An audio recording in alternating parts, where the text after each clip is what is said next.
안녕하세요. 저는 20살 된 아들 하나를 키워 일본에 있는 대학으로 유학을 보낸 평범한 50대 가정주부 오미선이라고 합니다.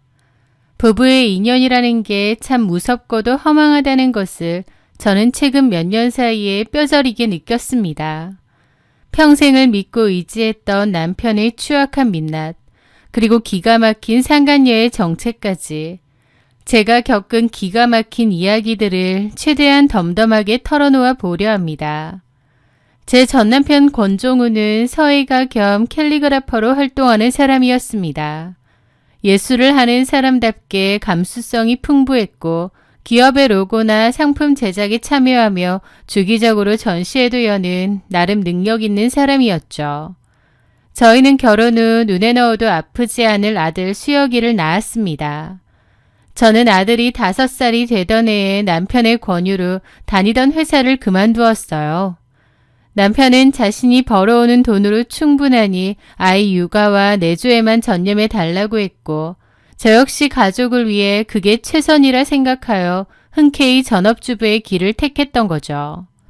그렇게 10수년의 세월이 흘렀습니다.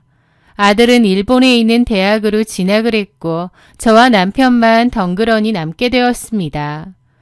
그런데 한 5년 전부터 남편과 저 사이에는 특별히 크게 싸운 계기가 없었음에도 묘하게 거리가 생기고 소원해지기 시작했습니다. 남편은 작업량이 많다는 핑계로 본인의 개인 작업실에서 먹고 자며 집에 안 들어오는 날이 부지기수였어요. 일주일에 겨우 한두 번 집에 들러 옷만 갈아입고 나가는 생활이 반복되었죠. 섭섭한 마음도 있었지만 마음 한편으론 20년 넘게 산 중년 부부니까 의뢰 이런 시기가 오겠거니 생각했습니다. 또 남편이 예술을 하는 사람이니 혼자만의 시간이 더 필요할 것이라며 애써 남편을 이해하려 노력했죠. 그러던 어느 날이었습니다. 오랜만에 집에 들어온 남편은 피곤하다며 안방에 들어가 일찍 잠이 들었어요. 저는 거실에 앉아 일본에 있는 아들과 통화를 하고 있었죠. 아들과 이런저런 이야기를 나누다가 문득 아들이 어릴 적 함께 갔던 가족여행의 옛날 추억 이야기가 나왔습니다. 그때 찍었던 사진이 보고 싶어졌는데 제 핸드폰을 아무리 뒤져도 예전 폰에서 사진을 옮겨오지 않았는지 그 사진이 없었습니다. 마침 거실 탁자 위에 남편의 핸드폰이 놓여있는 것을 보았습니다. 남편 폰에는 그 사진들이 있으려나? 저는 무심코 남편의 핸드폰을 열어 사진첩을 뒤적이기 시작했습니다. 그런데 앨범에서 폴더 하나를 발견하고 무심코 눌렀던 저는 심장이 덜컥 내려앉는 것을 느꼈습니다. 그 폴더 안에는 제가 단 한 번도 본 적 없는 어떤 젊은 여자와 갓난아이의 사진이 수백 장 들어있었거든요. 남편이 그 여자와 아이를 품에 안고 마치 한 가족처럼 환하게 웃으며 찍은 사진들이었죠. 손을 덜덜 떨며 화면을 넘기던 제 눈에 결정적인 사진 한 장이 들어왔습니다. 바로 그 갓난아이의 소규모 돌잔치 사진이었습니다. 첫돌이라는 현수막 앞에서 남편은 번듯하게 정장을 입고 아빠의 자리에 서서 그 여자와 함께 아이의 생일 촛불을 끄고 있었습니다. 딱 봐도 여자는 남편보다 훨씬 어려 보이더라고요. 순간 피가 거꾸로 솟고 숨이 쉬어지지 않더라고요. 이건 단순한 바람이 아니었습니다. 남편은 밖에서 두 집 살림을 하며 저 몰래 아이까지 낳아 기르고 있었던 것이니까요. 중년의 부부 권태기인 줄 알고 남편을 배려하며 외롭게 독수공방했던 지난 5년의 세월이 사실은 저 미친 인간이 상간녀와 아이를 돌보느라 집에 오지 않았던 핑계라는 사실에 경악을 금치 못했습니다. 저는 완전히 눈이 돌아 안방으로 뛰어 들어갔죠. 그리고 자고 있는 남편의 이불을 걷어차며 악을 썼습니다. 권종우, 당장 일어나! 이게 다 뭐야? 이 여자 누구고 이 갓난애는 대체 뭔데? 남편은 잠에서 깨어 제가 집어던진 핸드폰 화면을 보더니 얼굴이 사색이 되었습니다. 하지만 곧 달라진 그의 표정은 올 게 왔구나 싶은 표정이었어요. 마치 이런 날이 올 줄 알았다는 듯 입을 꾹 다물고 아무런 변명도 하지 않더군요. 무릎을 꿇고 빌어도 모자랄 판에 말이죠. 그의 반응에 저는 더 황당함을 느꼈습니다. 남편은 입을 꾹 다문 채 갑자기 일어나더니 주섬주섬 겉옷을 챙겨 입었습니다. 어디가? 말해. 이 돌잔치 사진 뭐냐고. 당신 밖에서 애 낳았어? 나중에 얘기하자. 뭘 나중에 얘기해. 그냥 나중에 얘기해. 다 얘기할 테니까. 그러더니 제가 뭐라고 하든 신경도 쓰지 않고 그 길로 현관문을 쾅 닫고 집을 나가버렸습니다. 기가 막혀서 뜬 눈으로 밤을 새운 저는 다음날 아침 일찍 남편의 작업실로 찾아갔어요. 그런데 작업실에 도어락 비밀번호가 하루아침에 바뀌어 있더라고요. 문을 쾅쾅 두드리며 열라고 소리쳤지만 안에 있는 남편은 묵묵부답이었습니다. 한참 뒤에야 남편에게서 문자가 한 통 왔습니다. 내가 두 집 살림한 거 맞아. 그냥 이혼해. 서류 준비할 테니까 도장 찍자. 전부터 말하려던 건데 이제 와서 말하네. 어처구니가 없었습니다. 자기가 바람을 피우고 애까지 낳은 유책 배우자면서 저에게 일방적으로 이혼을 통보하는 꼴이라니요. 이혼은 무슨 이혼? 만나서 얘기해. 그 여자가 누구야? 이혼 말고는 더 할 얘기 없어. 그리고 그 여자가 누군지 알아서 뭐 할 건데. 그냥 조용히 이혼하자. 우리 더 이상 서로 애정도 없잖아. 남편은 끝까지 그 여자가 누구인지 함구했습니다. 그리고 오직 이혼만을 요구하며 저를 피하기 시작했죠. 더욱 비열했던 것은 제가 이혼에 응하지 않자 남편은 그날부로 저에게 매달 보내주던 생활비를 완벽하게 끊어버렸다는 사실입니다. 저는 가정주부였고 남편이 생활비를 안 주니 당연히 생활이 어려워질 수밖에 없었어요. 남편은 이혼할 때 재산 분할을 해주겠다며 그러니 곱게 이혼하자더군요. 그게 얼마나 비열한가요? 저는 아이가 5살일 때 남편의 권유로 회사를 그만두었기 때문에 경력 단절은 이미 15년이 넘어간 상태였습니다. 전업주부로 살아왔고 늘 최소한의 생활비만 주었기에 따로 여윳돈도 많지 않았어요. 저 혼자 살아가기 힘든 걸 알면서 저런 식으로 생활비를 끄는 겁니다. 게다가 저도 저지만 일본에 있는 아들의 유학비와 당장의 생계가 막막해졌죠. 저는 어떻게든 버티기 위해 급하게 일자리를 구하러 다녔습니다. 하지만 50대의 경력 단절 여성이 번듯한 사무직 일자리를 구하기란 하늘의 별 따기였어요. 수소문 끝에 그나마 주부 경력을 살려서 취직할 수 있었던 곳은 동네의 한 어린이집 주방이었습니다. 어린 아이들과 선생님들이 먹을 점심과 간식을 조리하는 주방 선생님 자리였죠. 매일 아침 일찍 출근해 땀을 뻘뻘 흘리며 대형 솥단지와 씨름을 해야 했습니다. 고된 노동이었고 월급도 썩 많지는 않았지만 그래도 일자리가 있다는 것에 감사했습니다. 아들도 아들 나름대로 일본에서 아르바이트 자리를 구해 일을 했죠. 그 와중에도 저는 절대 남편의 뜻대로 순순히 이혼해주지 않기 위해 도끼를 품었습니다. 남편이 저를 말려 죽이려고 일방적으로 생활비를 끊어버렸다는 증거인 통장 내역과 대화 내용도 샅샅이 캡처하여 모아두었죠. 만일을 대비해서요. 그렇게 이를 악물고 버티던 어느 날 제 사정을 알게 된 친한 지인이 조언을 해주었습니다. 미선아, 너 이렇게 억울하게만 살 거야? 당장 변호사 찾아가서 그 상간녀 상대로 소송 걸어서 위자료 왕창 받아내. 네 남편이랑 그년 그냥 두면 안 돼. 저는 그때까지 소송은 생각도 못했는데 듣고 보니 그 말이 맞다 싶어 이혼 전문 변호사 사무실에 상담을 받으러 갔습니다. 하지만 변호사의 대답은 제게 또 다른 절망감을 안겨주었습니다. 사모님, 상간소송을 진행하시려면 그 여자의 기본 인적사항, 즉 이름이나 연락처, 주소 같은 명확한 정보가 있어야 합니다. 하다못해 주소는 아니더라도 이름과 연락처는 있어야 해요. 그래야 통신사 조회가 가능하고 송장을 송달할 수 있거든요. 그리고 지금 증거라는 게 남편분이 문자로 인정한 내용 한 줄밖에 없거든요. 이걸로도 증거가 되긴 하지만 너무 빈약해서 좀 더 구체적인 증거가 많으면 유리합니다.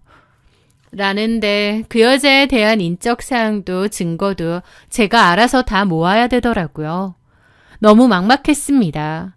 남편은 작업실 비밀번호까지 바꾸고 집에도 오지 않고 꽁꽁 숨어버렸는데 제가 도대체 어떻게 그 여자의 신상과 증거를 찾아낸단 말인가요? 한숨을 푹푹 쉬고 있는 저에게 지인이 조심스럽게 말했습니다. 탐정사무소 같은 데를 한번 이용해봐. TV에 보니까 그런 거 많이 나오던데. 돈은 좀 들겠지만 그래도 확실하게 싹 다 캐내줄 거야. 방법은 그것뿐이었습니다. 하지만 저에게는 탐정사무소에 의뢰할 수백만 원의 목돈이 없었죠. 결국 저의 사정을 다 알게 된 친정엄마가 쌈짓돈을 꺼내놓으셨어요. 엄마는 제가 불쌍하다며 어떻게 권서방이 이럴 수 있느냐며 통곡을 하시며 제 손에 돈을 쥐어주셨습니다. 우시는 엄마를 보니 저도 피눈물이 났죠. 엄마, 내가 이 돈은 꼭 갚을게. 나 그 인간들 절대로 그냥 못 넘겨. 저는 그 돈을 들고 당장 탐정사무소를 찾아가 의뢰를 맡겼습니다. 남편의 차번호, 작업실 주소, 그리고 제가 남편의 핸드폰에서 얼핏 보았던 그 상간녀의 이름인 김진아라는 이름 석자를 넘겨주었죠. 제가 알고 있는 건 이름하고 사진으로 본 그 여자 얼굴이 다예요. 그 사진도 그때 경황이 없어서 못 건졌고요. 이 김진아라는 여자가 대체 어떤 여자인지, 어디서 사는지, 남편이랑 지금도 만나는지 샅샅이 좀 알아봐 주세요. 탐정은 자신만만하게 고개를 끄덕였지만 며칠 뒤 제게 전화를 걸어와 고개를 갸우뚱하며 말했습니다. 사모님, 이상하네요. 사모님이 주신 김진아라는 이름과 남편분 동선을 엮어서 찾아보고 있는데 생각보다 추적하기가 쉽지가 않습니다. 신분이 좀 붕 떠 있는 것 같아요. 그게 무슨 말씀이세요? 일단 조금만 더 시간을 주십시오. 제가 끝까지 파헤쳐보겠습니다. 그리고 며칠 뒤 다시 탐정사무소를 찾아간 저는 탐정이 건네준 조사 결과 보고서를 읽고 그만 온몸에 솜털이 곤두서는 듯한 경악을 금치 못했습니다.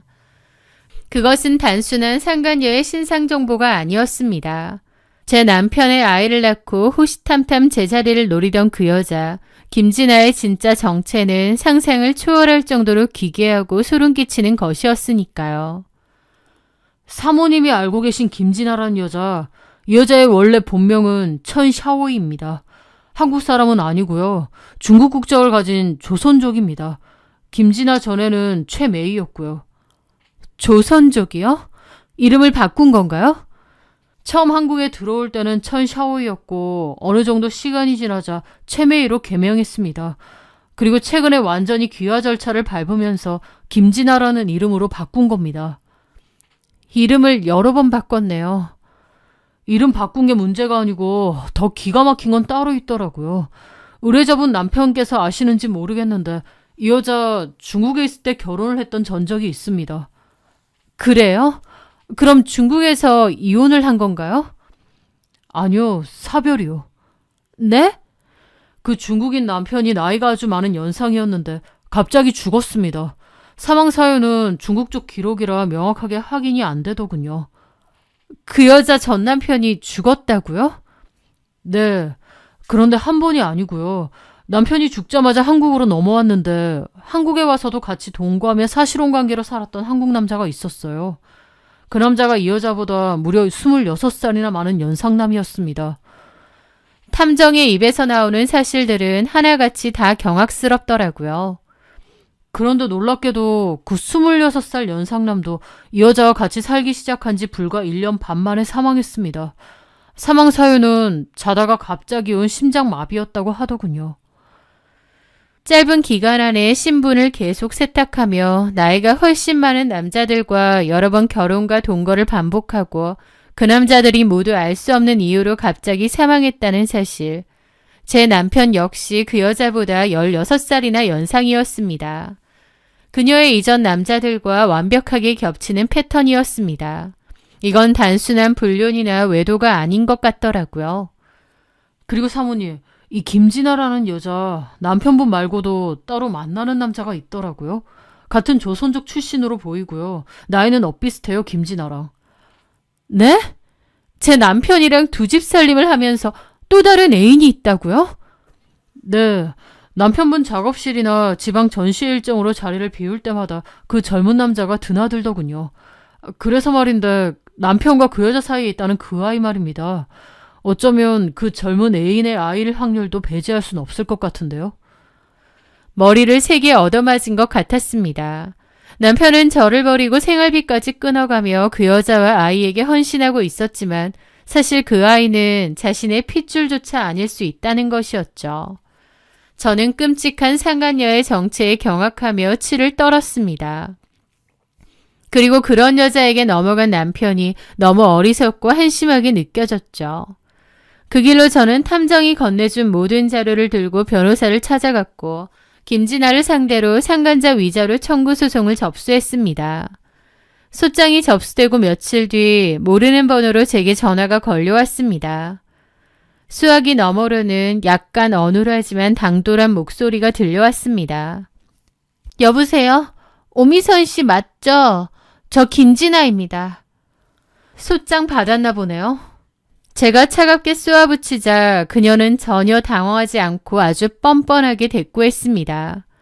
그런데 조선족이라고 했지만 말투는 완전 한국인이더라고요. 사모님, 서로 피곤하게 소송 같은 거 안 했으면 해요. 위자료 청구하신 금액 있죠? 그거 제가 현금으로 그대로 다 드릴 테니까 소송 취하하시고 권 선생님이랑 그냥 조용히 이혼해 주세요. 돈을 줄 테니 순순히 남편을 넘기고 떨어지라는 소리였습니다. 저는 코웃음을 쳤습니다. 뭔 소리야, 김진아 씨. 아니, 이름 여러 번 바꿨던데? 뭐라고 불러야 하나? 당신 도대체 정체가 뭐야? 제 말에 수화기 너머의 여자는 일순간 숨을 멈췄습니다. 제가 본인에 대해서 알고 있다는 걸 알자 놀란 것 같았죠. 내 남편한테 접근한 이유 따로 있지. 무슨 소리 하는 거야? 개소리 작작해. 그러더니 갑자기 전화를 뚝 끊어버렸습니다. 너무 황당하더라고요.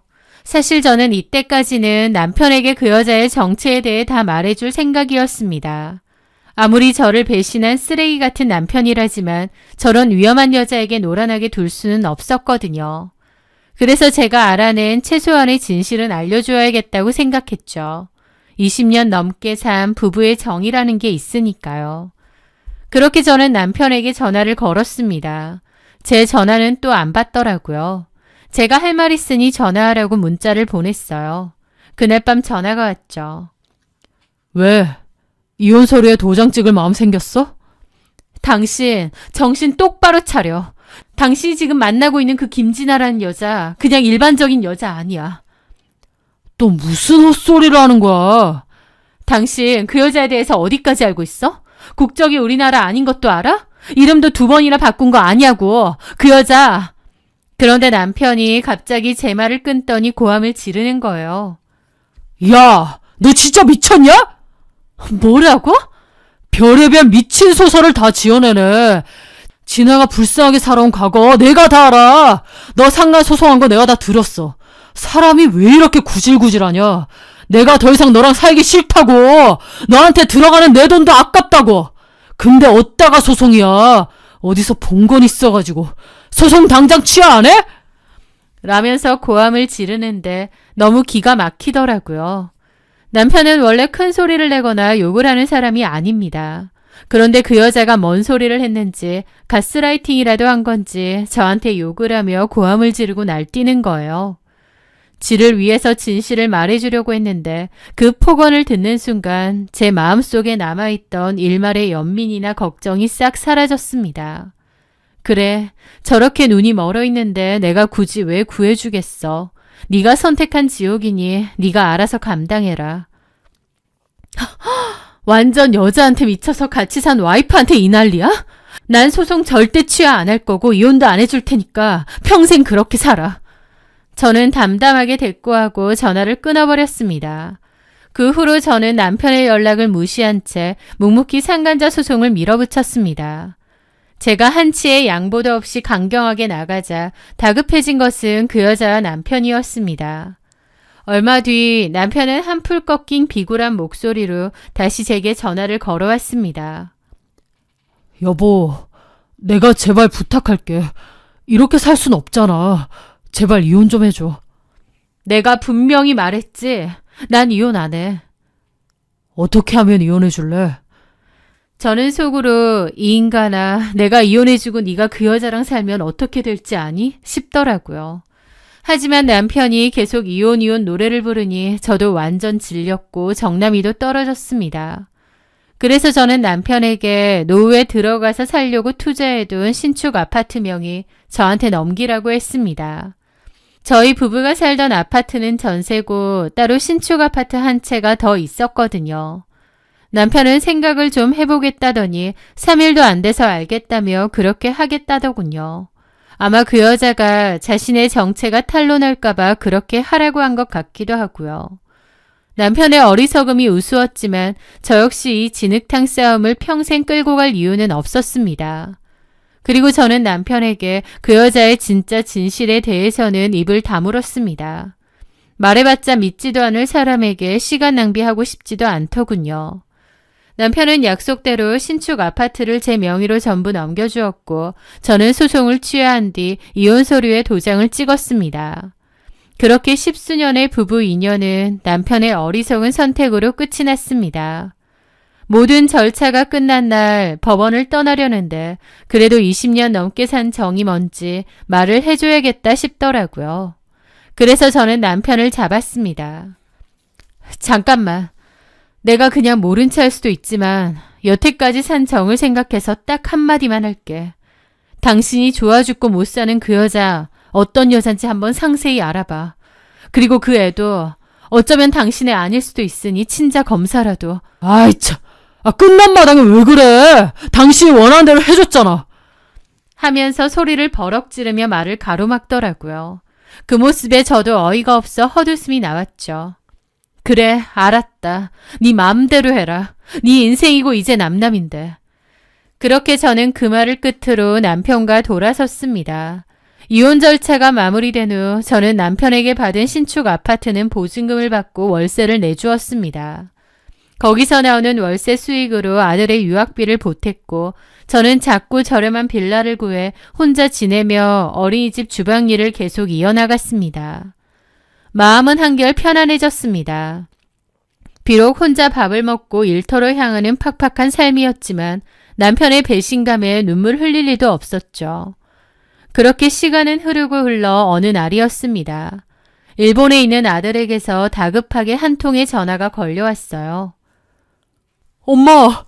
아들의 목소리는 심하게 떨리고 있었습니다. 수야가 왜 그래? 무슨 일 있어? 엄마, 아빠가 병원 응급실에 실려왔대요. 상태가 너무 심각해서 오늘 내일 하신다는데요. 수화기 너머로 들려오는 아들의 말에 저는 직감적으로 제가 덮어두었던 그 기괴한 진실이 기어코 끔찍한 결말을 맺었음을 알 수 있었습니다. 아들은 떨리는 목소리로 삼촌에게서 전해 들은 기가 막힌 자초지종을 털어놓았습니다. 시동생이 제가 전화를 안 받으니 애한테 전화를 한 모양이었어요. 그 이야기는 제가 이혼 전 경고했던 그 불길한 예감에서 단 한치도 빗나가지 않았습니다. 저랑 이혼한 후 전 남편은 그 여자와 아이를 데리고 보란듯이 새살림을 차렸다고 합니다. 하지만 세월이 흐르고 아이가 점점 커갈수록 전 남편의 마음속에는 지독한 의심이 싹트기 시작한 모양이었습니다. 잘은 몰라도 제가 그 여자에 대해서 잘 알아보라고 하기도 했고 아이랑 친자 검사라도 해보라는 말이 가슴에 남은 것 같았어요. 저한테는 발끈했지만 본인도 뭔가 걸렸겠죠. 아니면 제 말이 아니더라도 본인이 뭔가 걸리는 부분이 있었을지도 모르고요. 그렇게 전 남편은 몰래 아이의 유전자를 채취해 친자 검사를 의뢰한 모양이었고 유전자 불일치 결과가 뜬 모양이었습니다. 설마 했는데 정말 그 여자가 낳은 아이는 전 남편의 핏줄이 아니었던 거예요. 아마 그 탐정이 예상한 대로 그녀가 뒤로 만나던 조선족 젊은 애인의 아이였겠죠. 눈이 뒤집힌 전 남편은 유전자 검사지를 들고 그 여자에게 따져 물은 모양이었습니다. 자신의 모든 재산과 조강지쳐 아들까지 버려가며 선택한 가정이 완벽한 가짜였다는 사실에 이성을 잃었을 겁니다. 한바탕 집안이 떠나가라 난리가 났고 극도의 배신감에 휩싸인 전 남편은 참지 못하고 그 여자를 때렸다고 합니다. 그 여자도 그 일로 남편에게 앙심을 품은 것 같은데 그 후 그 젊은 내연남이 남편의 작업실로 들이닥쳤고 두 남자 사이에 격렬한 몸싸움이 벌어진 모양이었어요. 자신보다 한참 어리고 건장한 남자를 50대가 훌쩍 넘은 전 남편이 당해낼 리 없었죠. 몸싸움 과정에서 그 젊은 애인이 흉기를 꺼내들었고 전 남편은 그 칼에 치명상을 입고 쓰러진 모양이었습니다. 피를 흘리며 쓰러진 전 남편을 작업실 바닥에 그대로 방치한 채 그 여자와 젊은 애인 그리고 아이는 도망친 모양이에요. 나중에 경찰이 출동해 CCTV도 확인하고 집에도 찾아갔는데 이미 짐이 다 빠져 있었다네요. 삼촌 말로는 아빠가 피를 흘리며 작업실에 한참이나 쓰러져 있었대요. 그러다 아빠 친구분이 발견해서 겨우 구급차를 불렀대요. 그런데 병원에 실려갔을 때는 이미 출혈이 너무 심해서 골든타임을 놓친 상태였습니다. 남편은 의식을 잃고 이중한 상태로 중환자실에 누워 생사를 오가게 된 것입니다. 병원에서는 보호자에게 급하게 연락을 취하려 했지만 전 남편의 핸드폰에 이미 제 번호는 지워져 있었습니다. 그래서 겨우 연락이 닿은 시동생이 병원으로 갔고 오늘 내일 한다는 말에 일본에 있는 제 아들에게까지 전화를 걸어 이 소식을 전한 것이었죠. 엄마, 아빠가 깨어나지 못할 수도 있대요. 저 어떡해요? 한국으로 들어가 봐야 할까요? 저는 아들을 다독여 전화를 끊은 뒤 서늘한 침묵 속에서 한참을 앉아 있었습니다. 전 남편의 비참한 최후를 들었지만 놀랍게도 눈물은 단 한 방울도 나지 않았습니다. 슬픔이나 안타까움보다는 그저 허망함과 차가운 헛웃음만 새어나왔습니다. 얼마 뒤 시동생에게서 다른 번호로 제게 연락이 왔습니다. 형이 오늘 내일 하니까 그래도 병원 한번 와줄 수 없냐는데 저는 단호하게 가지 않겠다고 선을 그었습니다. 그 길로 그 번호마저 차단해버렸고요. 제가 마지막으로 진실을 말해주며 경고했을 때 저에게 폭언을 퍼붓던 인간이었습니다. 제 경고 무시하고 스스로 지옥불로 걸어 들어간 사람을 제가 왜 불쌍해해야 할까요? 경찰은 살인 미수 혐의로 그 젊은 애인과 김진아를 수배하며 쫓았다지만 범행 직후 이미 배를 타고 밀항을 해버린 모양이었습니다. 남편이 너무 늦게 발견되기도 했고요. 이름을 2번이나 바꾸며 신분 세탁에 능했던 여자이니 아마 중국으로 넘어가 또 다른 이름으로 완벽하게 신분을 숨기고 살아가겠죠. 살인 미수범들을 잡고 싶어도 찾을 수 없는 답답하고도 기가 막힌 상황이 되었습니다. 전 남편은 사건 발생 후 꽤 오랜 시간이 지났음에도 여전히 의식을 찾지 못하고 있습니다. 병원 침대에 식물인간처럼 누워 산소호흡기에 의지한 채 목숨만 겨우 부지하고 있다고 하더군요. 신우이가 전 남편의 남은 작업실과 자잘한 재산들을 처분하여 병원비로 쏟아붓고 있지만 그마저도 바닥을 보이고 있겠죠. 일본에서 유학 중이던 아들은 한국에 잠시 귀국했을 때 병원에 들러 누워있는 아빠의 얼굴을 한번 보고 왔습니다. 아빠라는 인간이 자식에게 남긴 마지막 모습치고는 너무나도 초라하고 쓸쓸한 최후였죠. 가끔 혼자 작은 빌라에 앉아 창밖을 볼 때면 그때의 일이 떠오르곤 합니다. 제가 탐정사무소에서 그 여자의 소름 끼치는 정체를 알아내고 전 남편에게 제발 정신 차리라고 경고했던 그날, 만약 그 인간이 제 말을 귀담아 들었다면, 자신의 헛된 욕망을 잠시라도 내려놓고 현실을 직시했다면 이런 참혹한 결말은 피할 수 있었을까요? 그는 저의 경고를 묵살했고 가족을 매몰차게 버렸으며 거짓된 욕망에 눈이 멀어 이 모든 비극을 스스로 자초했습니다. 이제 저는 더 이상 과거의 끔찍했던 기억에 얽매이지 않습니다. 전 남편이 저에게 생활비를 끊고 벼랑 끝으로 내몰았을 때 저는 뒤늦게라도 스스로 땀을 흘려 돈을 버는 법을 배웠어요. 어린이집 주방에서 땀 흘려 일하며 얻은 소박한 월급이 저에게는 그 어떤 돈보다 귀하고 값진 자립의 증거죠. 남편에게서 받아낸 신축 아파트의 월세 수익은 아들의 든든한 유학자금이 되어주고 있으니 그것으로 충분합니다. 저의 씁쓸하지만 통쾌한 그리고 기막혔던 지난 이야기들을 끝까지 들어주셔서 진심으로 감사합니다.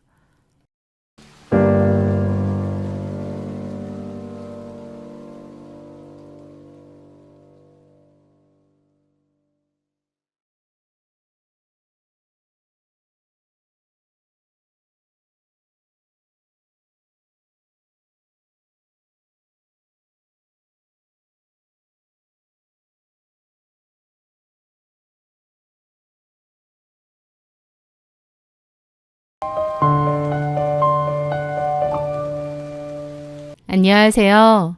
저는 4살 아들을 키우고 있는 30대 후반의 워킹맘 박정현입니다. 결혼과 이혼, 그리고 그 과정에서 겪은 끔찍한 배신.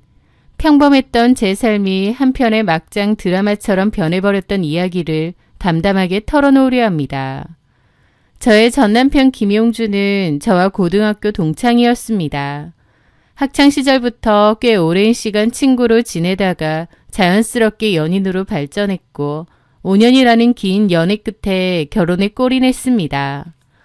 연애 기간이 길었던 터라 시댁 식구들과도 결혼 전부터 이미 가족처럼 지내는 편안한 사이였죠. 친구일 때 그리고 연애할 때의 용준이는 참 다정하고 재밌는 사람이었습니다. 하지만 막상 혼인신고를 하고 아이를 낳아보니 그는 제가 기대했던 가정적인 남편의 모습과는 거리가 멀더라고요. 남편은 개인 사업을 하며 혼자 일을 했는데요. 저 역시 회사에 다니는 워킹맘이었지만 퇴근 후에 육아와 집안일은 오롯이 저 혼자만의 몫이었습니다. 남편은 밖에서 돈 버느라 피곤하다는 이유로 육아나 살림에 거의 참여하지 않았거든요. 독방 육아에 지쳐 너무 힘들고 일이 바쁘다는 핑계만 대는 남편이 야속했지만 그래도 이해하려 노력했습니다. 남편이 주말도 없이 매일 밤 늦게까지 일을 하며 돈을 벌기 위해 고생하고 있다고 믿었기 때문입니다. 가족들을 먹여 살리려고 저렇게 일 욕심을 내는 거겠지. 나중에 자리가 좀 잡히면 가정에 충실해질 거야. 저는 속으로 서운함을 삼키며 묵묵히 버틴 거죠. 하지만 그 모든 굳건했던 믿음이 산산조각이 나버린 것은 어느 평범한 평일 밤이었습니다. 남편은 그날도 거래처 사람들과 술을 마시고 들어왔다며 일찍 잠이 들었습니다. 저는 거실을 정리하다가 우연히 남편이 켜두고 간 노트북의 메일함을 보게 되었습니다. 평소에는 남편의 핸드폰이나 메일을 절대 들여다보지 않지만 그날따라 화면에 떠있는 메일의 제목이 제 시선을 강하게 사로잡았습니다. 자기야. 제목이 자기야였어요. 순간 심장이 덜컥 내려앉는 기분이었습니다. 처음엔 이상한 스팸인가 싶기도 했어요. 하지만 딱 봐도 스팸 메일하고는 좀 다르더라고요. 설마 하는 마음으로 마우스를 클릭해 그 메일을 열었습니다. 그런데 메일의 내용은 충격적이었습니다. 남편에게는 서미영이라는 이름의 상간녀가 있었고 매일 주고받는 것으로 보아 최소 1년 이상의 깊은 관계를 유지해온 듯 했습니다. 메일 안에는 서로 사랑한다느니 언제쯤 같이 살 수 있겠냐느니 하는 구역질 나는 미러들이 구구절절 적혀 있었죠. 남편이 일 때문에 매일 밤늦게 들어오고 주말마다 바쁘다며 출근했던 그 모든 시간들. 그것은 돈을 벌기 위한 고생이 아니라 상간녀와 외도를 즐기기 위한 거짓말이었던 것입니다. 둘이서 얼마나 좋아서 죽고 못 사는지 틈틈이 만나면서도 매일까지 보내면서 아주 지들끼리 드라마를 찍고 있더군요. 너무 깊은 배신감에 온몸이 사시나무 떨리듯 떨렸고 소리 없는 눈물이 뺨을 타고 흘러내렸습니다. 믿었던 남편이 제 아이의 아빠가 저를 이렇게 철저하게 기만했다는 사실에 가슴이 찢어지는 것 같았죠. 하지만 놀랍게도 저는 그 충격 속에서도 이성을 잃지 않았습니다. 제가 큰일을 당하면 침착해지는 스타일이라는 걸 저 자신도 그때 처음 알았죠. 지금은 무조건 증거를 잡아야 한다. 그 생각이 떠오른 저는 심호흡을 하고 눈물을 닦아냈습니다. 그리고 메일함에 있는 상간녀와의 대화 내용들을 하나도 빠짐없이 전부 캡처하여 제 메일로 전송했습니다. 그것만으로는 부족하다고 생각한 저는 안방에서 자고 있는 남편의 핸드폰을 몰래 가지고 나왔습니다. 남편의 핸드폰 잠금을 풀고 들어가 본 세상은 그야말로 가관이더군요. 상간녀의 전화번호 수십 통의 통화 내역, 그리고 애정 행각이 담긴 카톡 메시지들. 가장 기가 막혔던 것은 카드 결제 내역이었습니다. 저와 아이에게는 돈을 아끼라며 생활비도 빠듯하게 주던 인간이 상간녀와는 고급 마사지샵을 가고 주말마다 바다로 여행을 다니며 카드를 긁어대고 있었으니까요. 저는 그 증거들을 모조리 제 핸드폰으로 전송하고 사진으로 남겼습니다. 밤새 증거 수집을 마치고 나니 제 마음속에 남아있던 남편에 대한 사랑과 애정은 먼지처럼 차갑게 식어버렸습니다. 아마도 그동안 육아와 살림을 나몰라라 하던 남편에 대한 실망감이 제 안에 차곡차곡 쌓여 있었고, 이 외도 사건이 그 실망감을 폭발시켜 마음을 접게 만든 기폭제가 되었던 것 같아요. 마음이 차갑게 식으니 오히려 냉정해질 수 있었습니다. 다음 날 아침 저는 아무 일도 없었던 것처럼 평소와 똑같이 남편의 아침밥을 챙겨 먹이고 배웅까지 해주었습니다. 그리고 저는 본격적으로 상간녀 서미영에 대한 뒷조사를 시작했습니다. 언니에게 다 얘기했고 형부가 엄청난 마당발이었기 때문에 형부의 도움을 받아 그 여자의 신상까지 파헤쳤습니다. 충격적이게도 서미영이라는 그 여자 역시 남편과 아이가 있는 유부녀였습니다. 게다가 그 여자 남편은 소아과 의사인 것 같더라고요. 남편의 내비게이션 검색 기록을 샅샅이 뒤져 저는 기어코 그 여자가 살고 있는 동네와 아파트 위치까지 알아냈습니다. 모든 준비를 마친 저는 어느 평일 오후 친정언니와 함께 그 여자의 아파트 단지 앞 카페로 향했습니다. 그리고 제가 수집한 그녀의 번호로 당당하게 전화를 걸었습니다. 여보세요? 서미영 씨? 나 김용준 와이프 되는 사람인데 지금 당신 집 앞 카페니까 당장 나와. 수화기 너머의 여자는 제 신분을 밝히자 충격을 받았는지 아무 말도 하지 못하고 숨을 죽였습니다. 못 나올 것 같으면 내가 당신 집으로 직접 올라갈까? 당신 남편이랑 애들 다 있는 앞에서 당신이 내 남편이랑 무슨 짓거리 하고 돌아다녔는지 자세하게 말해줄까? 사실 저는 그 여자의 아파트 동호수까지는 정확히 알지 못했습니다. 하지만 일단 기선제압을 위해 강하게 블러핑을 날린 것이었죠. 제 예상대로 그 여자는 식겁하며 지금 당장 나가겠다고 다급하게 대답했습니다. 얼마 지나지 않아 카페 문이 열리고 한 여자가 잔뜩 겁에 질린 얼굴로 들어왔습니다. 자리에 앉자마자 그 여자 서미영은 제 얼굴을 제대로 쳐다보지도 못한 채 고개를 푹 숙이고 눈물부터 뚝뚝 흘리기 시작했습니다. 정말 죄송합니다. 제가 죽을 죄를 지었습니다. 죽을 죄일 줄 알면 당장 끝냈어야지. 애도 있는 유부녀가 남의 가정 파탄 내놓고 눈물 흘리면 다 끝나는 줄 알아? 제가 차갑게 쏘아붙이자 상간녀의 입에서는 제 상상을 초월하는 기가 막힌 대답이 흘러나왔습니다. 죄송해요. 하지만 저 용주 씨 정말 사랑해요. 저도 지금 남편이랑 이혼소송 준비 중이에요. 헤어지고 용주 씨랑 같이 살고 싶어요. 순간 제 귀를 의심했습니다. 잘못했다고 싹싹 빌며 당장 헤어지겠다고 해도 모자랄 판에 남편과 이혼하고 제 남편과 살고 싶다며 울고불고 매달리는 꼴이라니요. 제가 알아본 바에 의하면 이 여자에게는 제 아들과 나이가 똑같은 4살짜리 딸이 있었습니다. 당신 제정신이야? 4살짜리 애도 있던데 그 어린애를 내팽개치고 불륜남이랑 살겠다고? 정말 미안해요. 하지만 저희 서로 없으면 못 살아요. 저는 눈앞의 여자가 정말 지독하게 미친 여자라는 것을 깨달았습니다. 자식까지 버려가며 불륜에 미쳐있는 인간과 더 이상 대화를 나누는 것은 시간 낭비일 뿐이었죠. 옆에 같이 있었던 저희 언니도 나중에 집에 갈 때 저한테 그러더라고요. 저 여자도 네 남편도 진짜 답도 없다고. 둘 다 지들이 무슨 세기의 사랑이라도 하는 양 돌아버린 것 같다고요. 그날 저녁 집에 돌아온 남편에게 저는 수집한 모든 증거를 들이밀었습니다. 남편이 변명하며 용서를 구하길 바란 것은 아니었지만 그 여자의 반응만큼이나 남편의 반응은 저를 또 한 번 기막히게 만들었습니다. 제 앞에 무릎을 꿇은 남편은 저와 아이에 대한 사죄가 아니라 상간녀에 대한 맹목적인 사랑을 호소하기 시작했습니다. 정연아, 미안해. 근데 나 그 여자 없으면 안 돼. 나 미영이랑 살고 싶어. 이혼해줘. 네가 해달라는 대로 다 해줄게. 저는 그 순간 이성을 잃고 말았습니다. 야, 이 미친놈아 소리를 지르며 남편에게 달려들어 주먹으로 마구 때렸습니다. 5년의 연애와 4년의 결혼 생활, 갓난아이를 키우며 독방 육아를 견뎠던 제 시간들이 억울해서 미칠 것만 같았거든요. 결국 저는 짐을 싸서 아이를 데리고 집을 나왔고 곧바로 남편과 상간녀를 상대로 이혼 및 상간자 위자료 소송을 청구했습니다.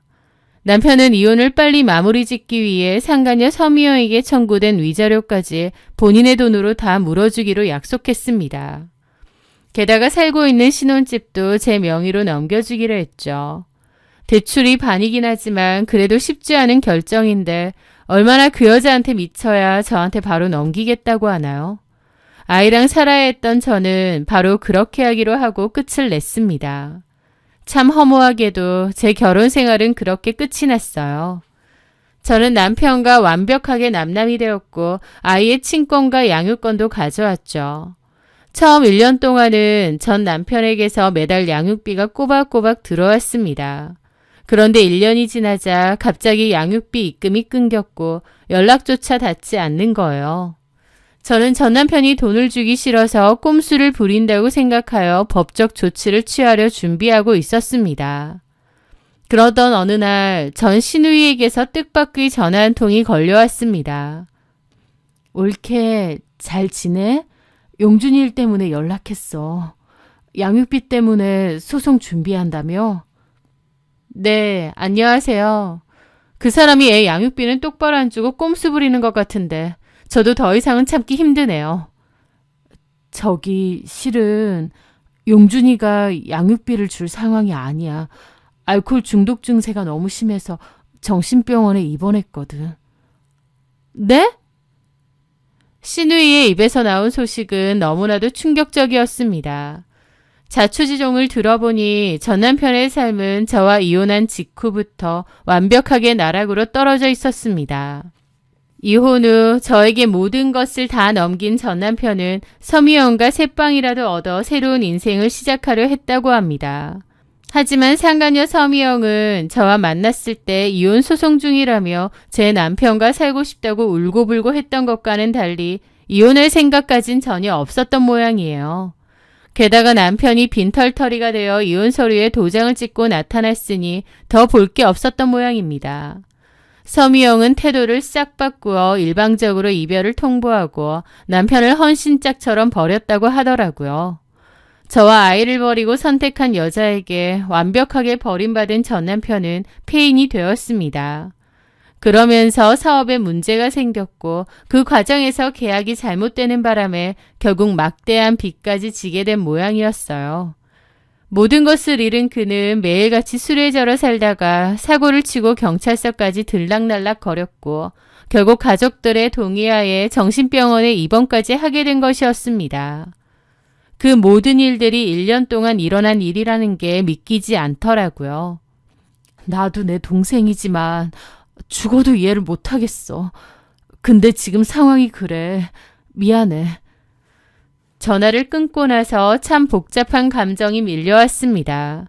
저를 그토록 기만했던 인간이라 한심하고 모조리 같다는 생각이 들면서도 아이 아빠라는 생각, 그리고 지난 시간의 추억과 정 때문인지 그렇게 철저하게 망가진 모습이 조금은 씁쓸하고 불쌍하게 느껴지기도 했습니다.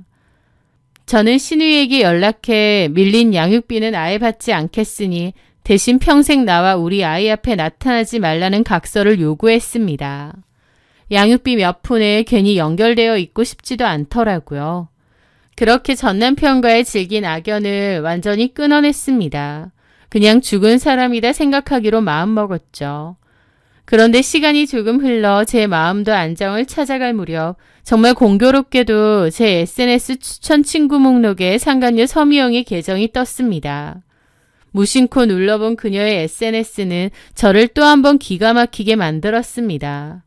제 가정은 풍비박산나고 전 남편은 정신병원까지 가게 되었는데 서미영은 의사 남편 그리고 아이와 함께 활짝 웃으며 나들이를 간 사진들을 잔뜩 올려놓고 행복한 얼굴을 하고 있는 거예요.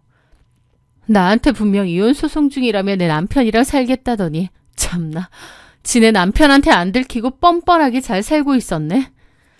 저는 어이가 없어 울컥하는 마음에 그녀의 계정에 다이렉트 메시지를 보냈습니다. 나 기억하지? 김용준 전 와이프인데 남의 가정은 박살내놓고 당신은 아주 행복한 척 잘 살고 있네? 메시지를 읽은 표시가 뜨자마자 서미영은 아무런 답장 없이 저를 즉각 차단해버렸습니다. 생각 같아서는 그녀의 남편 병원에 연락해서 과거의 추악한 불륜 사실을 싹 다 까발려버리고 싶었습니다. 하지만 거기서 멈췄습니다. 혼자 일하며 아들을 키우는 바쁜 워킹맘으로서 굳이 엮이고 싶지 않은 인간들과 또다시 얽혀 속 시끄러운 진흙탕 싸움은 하고 싶지 않았거든요. 저는 참을린을 새기며 그만뒀죠. 그래, 쓰레기는 쓰레기통에 버린 셈 치자. 내 인생에서 더 이상 저 여자를 마주할 일은 없을 테니까. 저는 그렇게 이 일련의 사건들을 과거의 기억으로 묻어두기로 결심했습니다. 하지만 인생은 참 알 수 없는 것이 제가 애써 덮어두었던 그 악연의 불씨가 몇 년 뒤 아주 뜻밖의 장소에서 다시 타오르게 되었습니다. 바로 제 아들 진우가 초등학교에 입학하던 해였죠. 저 혼자 일과 육아를 병행하며 정신없이 살다 보니 어느덧 저희 아들 진우가 어엿한 초등학생이 되었습니다. 초등학교 입학식 날 작은 가방을 메고 씩씩하게 걸어가는 아이의 뒷모습을 보며 저는 참 많은 눈물을 삼켰습니다. 아빠 없는 빈자리를 느끼지 않게 해주려 2배, 3배로 노력했던 제 지난 시간들이 주마등처럼 스쳐 지나갔기 때문이죠. 그런데 평화로웠던 제 일상에 상상조차 하지 못했던 끔찍한 악연이 다시 모습을 드러냈습니다. 입학을 하고 얼마 지나지 않아 열린 학부모 총회 날이었습니다. 학교 강당에 모인 학부모들 사이에서 저는 등골이 서늘해지는 익숙한 얼굴을 발견했습니다. 바로 제 전남편의 상간녀 서미영이었던 거예요.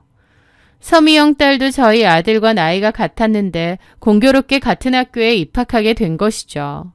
세상이 참 좁다지만 어떻게 이런 악연이 같은 학교, 같은 반 학부모로 다시 만날 수 있는지 기가 막힐 노릇이었습니다.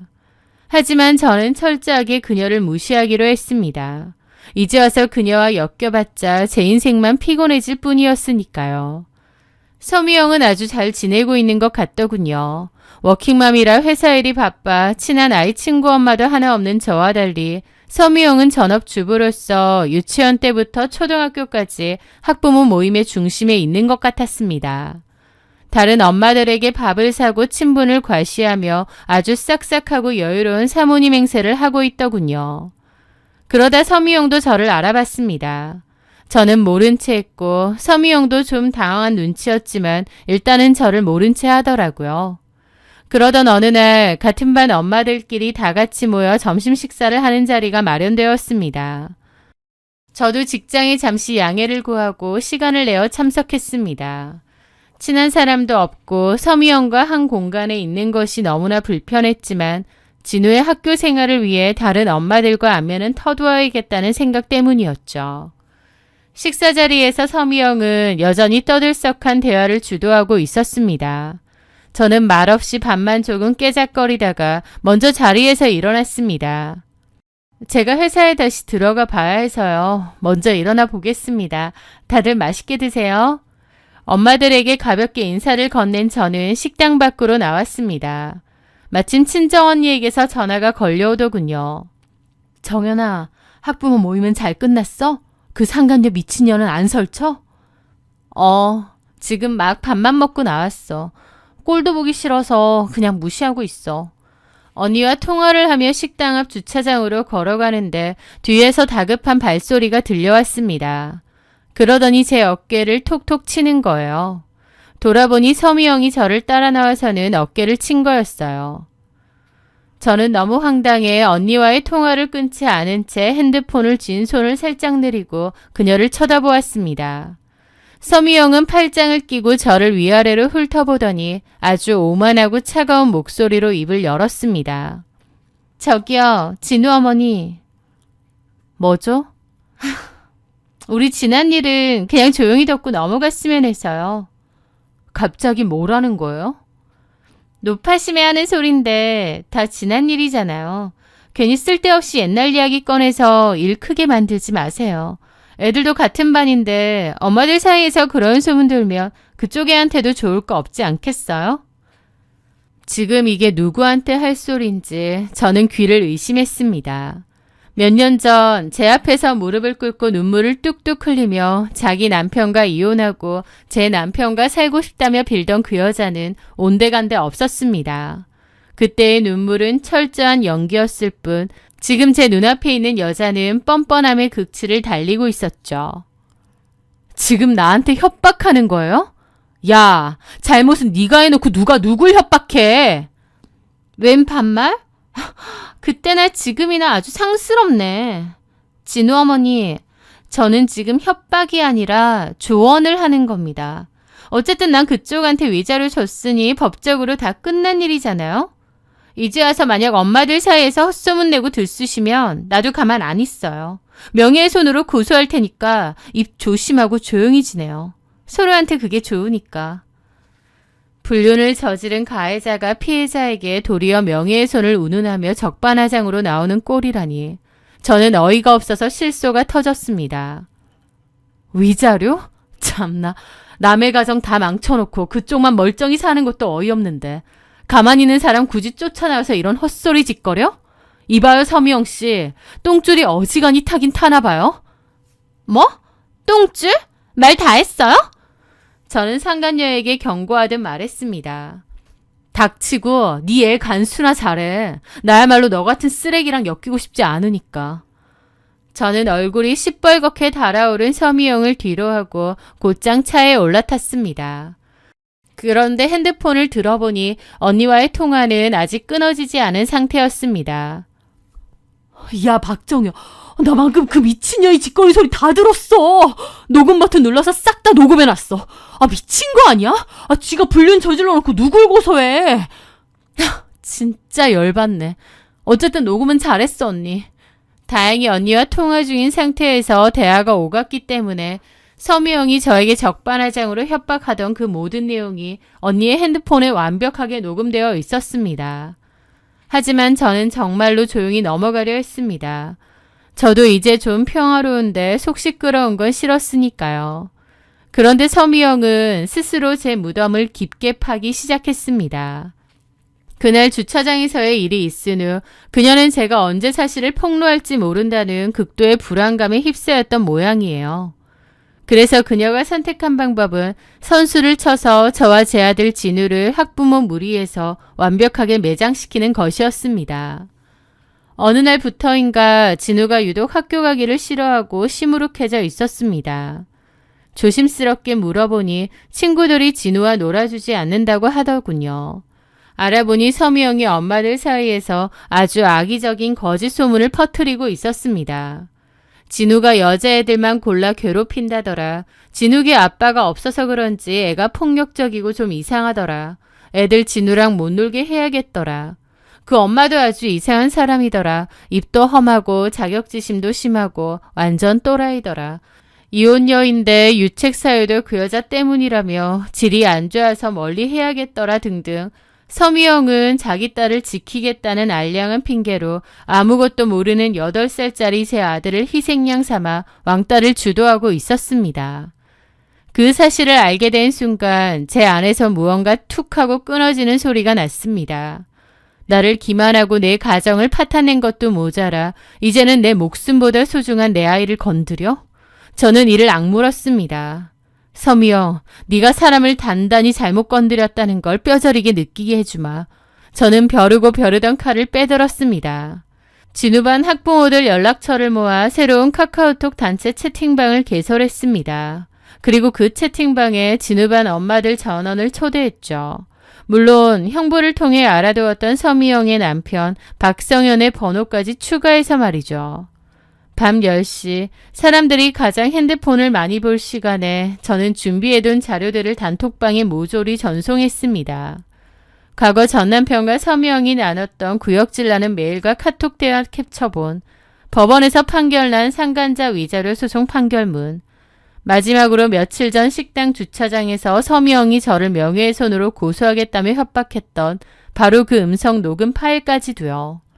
폭탄을 투하한 단톡방의 알림 숫자는 순식간에 사라졌습니다. 아무도 채팅을 치지 않았지만 모두가 숨죽여 그 경악스러운 증거들을 확인하고 있다는 것을 알 수 있었죠. 저는 그 단톡방에 마지막으로 긴 메시지를 남겼습니다. 안녕하세요. 진우 엄마입니다. 최근 서미영 씨가 저희 아이에 대해 악의적인 거짓 소문을 퍼뜨리고 있어 부득이하게 이런 방을 만들었습니다. 서미영 씨, 위자료 졌으니 다 끝난 일이라고 저를 협박하셨죠. 그런데 어쩌죠? 내 전남편이 당신이 내야 할 그 위자료 나눠서 주기로 했는데 다 주지도 못했어요. 당신한테 일방적으로 버림받고 사업 망해서 알코올 중독으로 정신병원에 입원했거든요. 그러니까 나는 위자료를 다 못 받았고 당신은 나한테 죗값을 제대로 안 치렀다 그 말입니다. 그리고 내 가정 파탄낸 가해자가 이제는 뻔뻔하게 내 아이까지 왕따시켜. 겁대가리 없이 내 애까지 건드린 네 죗값 이제 너도 똑똑히 치러봐. 마지막으로 저는 서미영의 남편을 태그했습니다. 박성현 씨, 당신 아내가 4년 전에 내 남편이랑 불륜 저지르고 상간소송까지 당했던 건 모르셨죠? 당신 아내가 내 남편이랑 살겠다고 이혼소송 중이라고 거짓말해서 위자료도 제 남편이 대신 내기로 했습니다. 물론 저는 제대로 받지 못했지만요.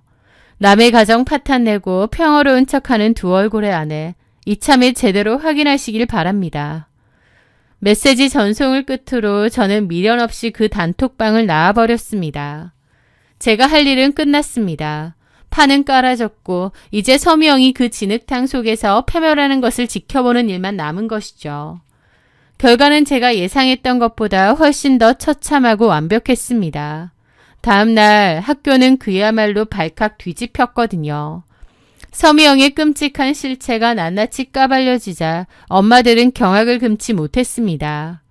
어제까지만 해도 서미영의 말에 동조하던 엄마들은 일제히 그녀를 벌레 보듯 피하기 시작했고 단톡방의 증거들은 동네 엄마들 사이로 일파만파 퍼져나갔습니다. 가장 끔찍한 지옥을 맞이한 것은 서미영 본인이었습니다.